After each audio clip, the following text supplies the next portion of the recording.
Hi friends, on behalf of 9th SEM I welcome you all.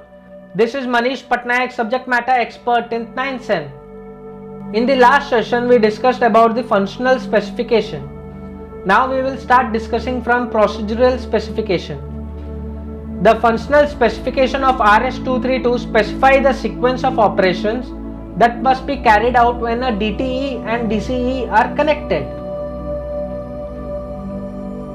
Assume a computer that comes under DTE is connected to a modem that comes under DCE. Both these are examples of DTE and DCE. So when both of these are connected through an RS-232 interface, so in order to send data from computer to modem, the following procedure must be followed. So the first one is, when modem is ready to receive, it will send a DCE ready signal. Remember, modem comes under DCE, and when it is ready to receive, it will send a DCE ready signal.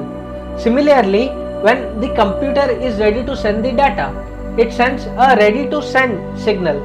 Computer comes under a DTE, and when it is ready to send the data, so it sends a signal known as ready to send. The modem then sends a signal, a clear to send signal, to indicate that data can be sent by computer.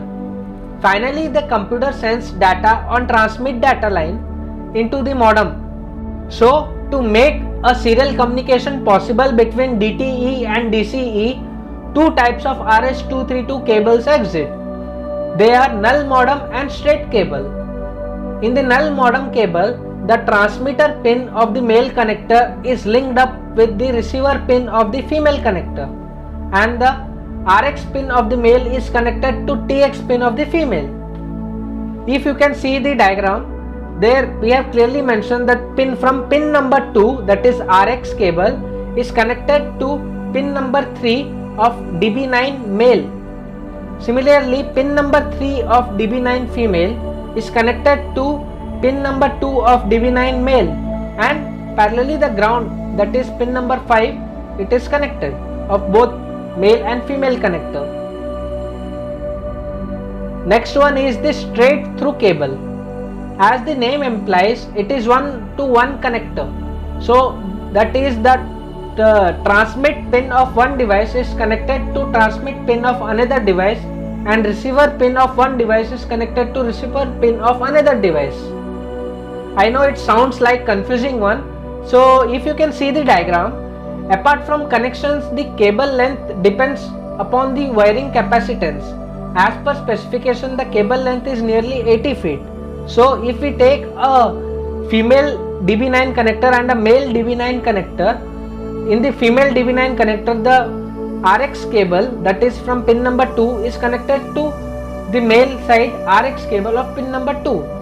Pin number 3, that is transmit cable, is connected to the pin number 3 of male side transmit cable, and similarly the ground is interconnected. So if you want to know more about the cable part, so you can refer to the electrical design sector. There we have clearly explained about the cables. So in short, if I want to explain, if you can see the two images, that is, for one image is for null modem cable and the another image is for the straight through cable. In null modem cable, pin number 2 of female DB9 is connected to pin number 3 of male.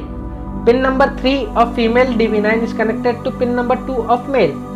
And whereas in case of straight through cable, pin number 2 of DB9 female is connected to pin number 2 of DB9 male, and pin number 3 of DB9 female is connected to pin number 3 of DB9 male. From all these four specifications, that is electrical, mechanical, procedural, functional, RS-232 communication works. So in the next section we will understand the practical implementation of RS-232. So furthermore, if having any doubt regarding this session, feel free to ask in the comment section. Signing off, have a nice day.